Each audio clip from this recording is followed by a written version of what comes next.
तो हेलो दोस्तों, आज के इस वीडियो में हम बात करने वाले हैं नालंदा विश्वविद्यालय के बारे में। नालंदा विश्वविद्यालय भारत की राजधानी पटना से करीब 120 किलोमीटर दक्षिणी उत्तर में पश्चिम नालंदा विश्वविद्यालय का अवशेष आज भी देखे जा सकते हैं। इस विश्वविद्यालय की स्थापना गुप्त काल के शासक कुमार गुप्त ने की थी। दोस्तों, यहाँ इतनी किताब रखी गई थी जिन्हें गिन पाना आसान नहीं था। वीडियो शुरू करने से पहले अगर आप इस चैनल पर नए हैं तो इसे सब्सक्राइब कर ले। चलिए वीडियो शुरू करते हैं। तुर्की का शासक इख्तियारुद्दीन मोहम्मद बिन बख्तियार खिलजी उस समय हिंदुस्तान पर खिलजी का ही राज था। नालंदा विश्वविद्यालय तब राजगीर का एक उपनगर हुआ करता था।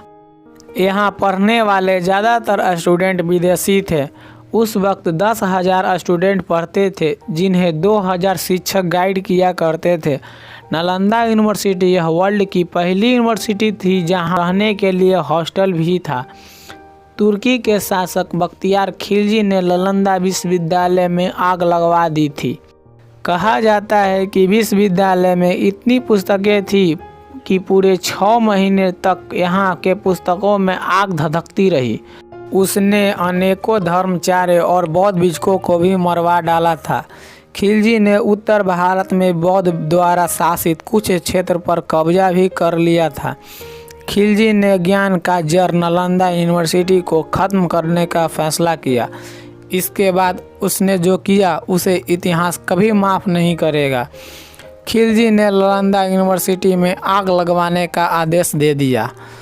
कहा जाता है कि यूनिवर्सिटी के लाइब्रेरी में इतनी सारी किताबें थी कि 3 से 4 महीनों तक इतनी भभकती रही जिन्हें बुझा पाना नामुमकिन था। इस विश्वविद्यालय में 3 तरह के पुस्तकें थे: रत्नदोदी, रत्नसागर और रत्नरंजक। एक पुस्तकालय में कहा जाता है कि 9 तलों का हुआ करता था, यानी कि उस पुस्तकालय में टोटल 9 फ्लोर थे और तीनों पुस्तकालयों में लगभग लाखों की गिनती में पुस्तकें जमा थी।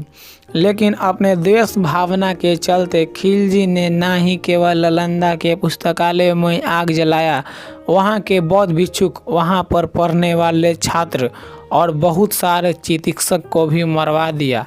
इस विद्यालय में भारत के विभिन्न क्षेत्रों से ही नहीं बल्कि कोरिया, जापान, चीन, तिब्बत, इंडोनेशिया, श्रीलंका, फारस, तुर्की और ग्रीक से भी विद्यार्थी शिक्षा ग्रहण करने के लिए आते थे। नालंदा में बौद्ध धर्म के अतिरिक्त हेतु विद्या, शब्द विद्या, चिकित्सक शास्त्र, अथर्व वेद तथा सांख्य वेद से संबंधित विषय भी पढ़ाए जाते थे। इस विश्वविद्यालय में 4वीं से 11वीं शताब्दी के अंतर्राष्ट्रीय ख्याति दे रही थी। लेकिन मोहम्मद बिन बख्तियार खिलजी ने विश्वविद्यालय को जलाकर जितनी बड़ी गलती की, उसके लिए हिंदुस्तान कभी बख्तियार खिलजी को माफ़ नहीं करेगा। नालंदा यूनिवर्सिटी को फिर से नया बनाया गया, जिसका तस्वीर इस वीडियो में आप देख सकते हैं। लेकिन वो ज्ञान 4वीं से 11वीं शताब्दी में यहाँ बच्चों को दिया जाता था, यानी जो शिक्षा ग्रहण करने आते थे उन्हें दिया जाता था। वो ज्ञान शायद अब यहाँ ना मिलता होगा। सो दोस्तों, ये था नालंदा विश्वविद्यालय का छोटा सा इतिहास। अगर वीडियो पसंद आया तो लाइक करें और चैनल पर नहीं हुए तो इसे सब्सक्राइब करें। मिलते हैं नेक्स्ट वीडियो में।